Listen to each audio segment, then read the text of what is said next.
Good morning, children. Let's begin with the second video of the lesson, the tissues in bio. Now, let's begin today, children, with the permanent tissue. Now, what are permanent tissue? Now, before we begin with permanent tissue, children, it is necessary for you to know that meristematic tissue and permanent tissue are not two different types of tissue, but it is the same tissue that has lost the power of division.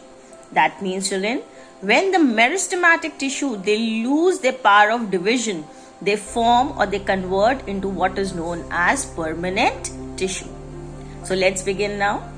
Permanent tissues are formed by the continuous division of the meristematic tissue. Now you know, children, meristematic tissues are the tissues that have the power to divide, and they keep on dividing in order to form the new cells.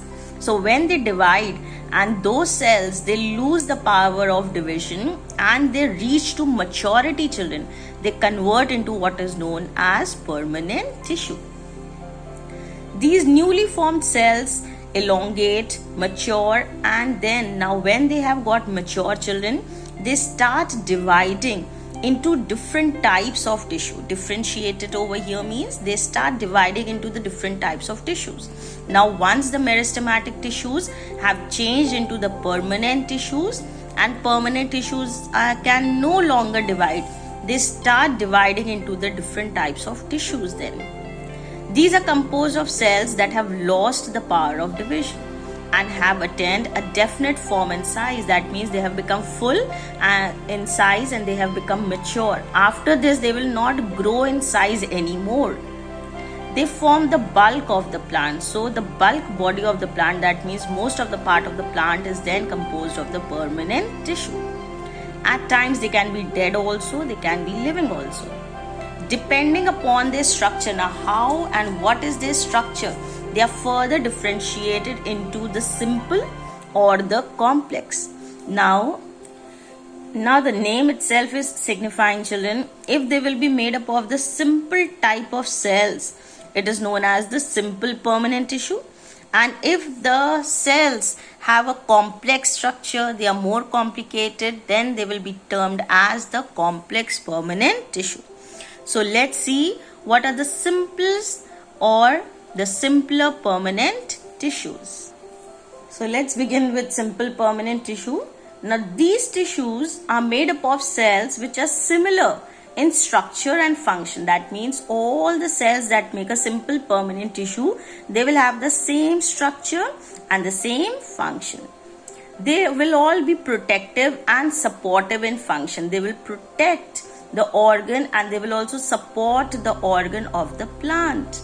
Now further, these simple permanent tissue, children, will be further divided into the three: parenchyma, collenchyma and sclerenchyma. So let's see parenchyma. It is the most abundant tissue in the plants, present in almost all the organs of the plant, like the stem, root, leaf, flower, fruit, seed.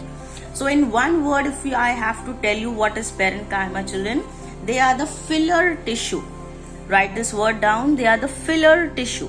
Why? Because they will fill up all the organs of the plants, like the stem, root, leaves, flower, fruit, seeds, etc.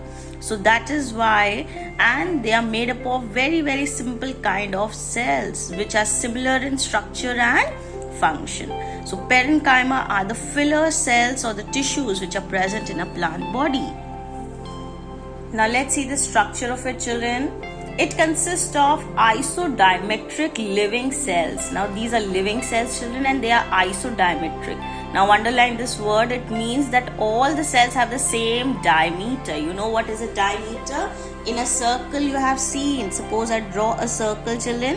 Then any straight line which is passing through the center and is touching the circumference on both the places is known as a diameter. So the diameter of these cells is almost same. They can be oval, round or polygonal depending upon the shape. They are thin walled. The cell wall of these cells is very, very thin. And they also have the intercellular spaces. Now the cells have some space between them, which is intercellular space. They also have large vacuoles. As you can see in this picture which is given in your books, children, they almost have the same diameter, and there is a lot of space that can be seen which is present in between the cells. Coming to the functions of these parenchyma cells, children, I told you they are the filler cells.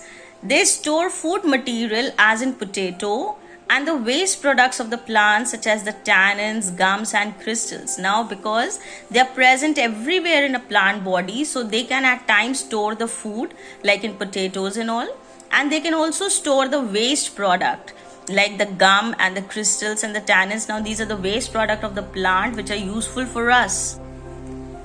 Now parenchyma cells in the leaves, when they are present in the leaves, children, they contain what is known as chloroplast. Now chloroplast are such cells, children, that contain the green pigment in them which is known as chlorophyll. Now these chloroplasts, because they contain chlorophyll, so they will help in photosynthesis. And when they contain chlorophyll in them, children, they are known as chlorenchyma. Underline this word, they can also be called as chlorenchyma. Next we come to that is collenchyma. Now this is the second simple tissues.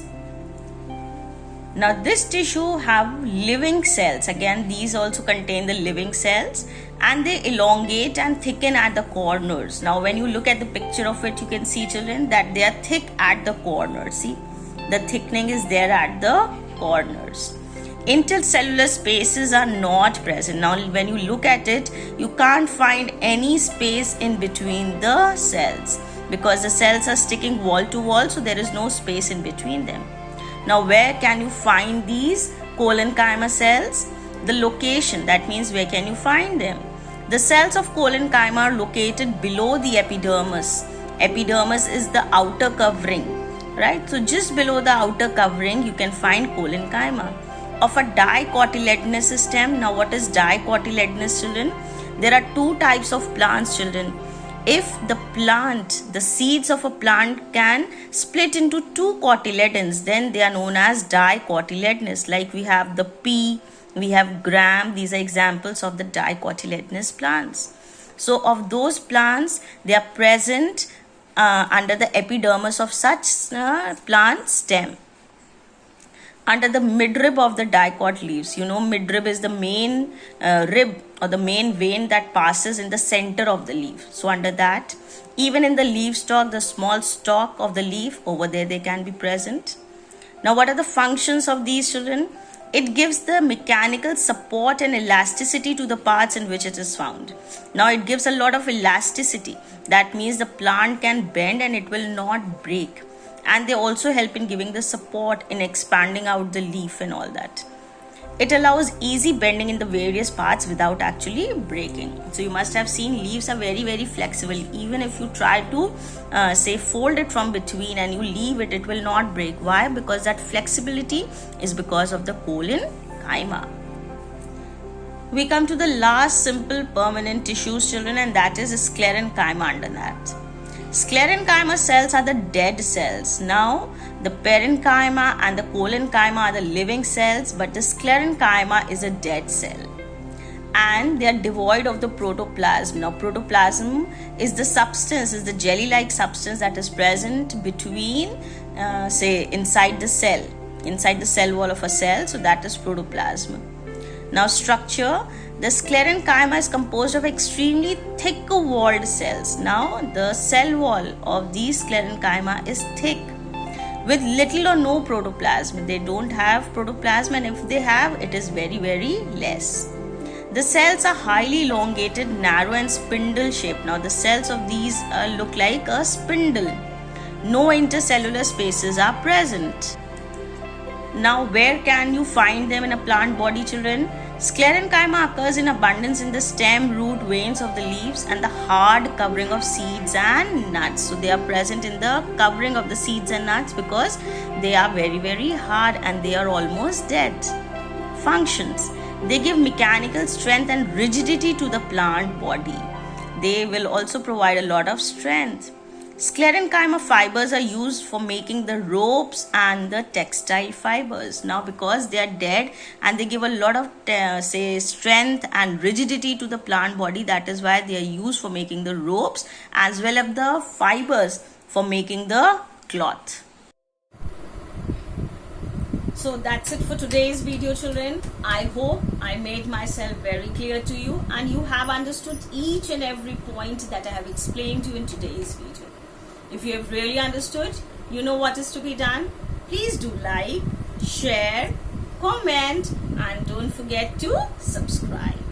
And please hit the bell icon, because after that you will be notified with every new video that I'm going to upload. See you very soon with rest of the videos upcoming soon. Till then, take care. Bye bye.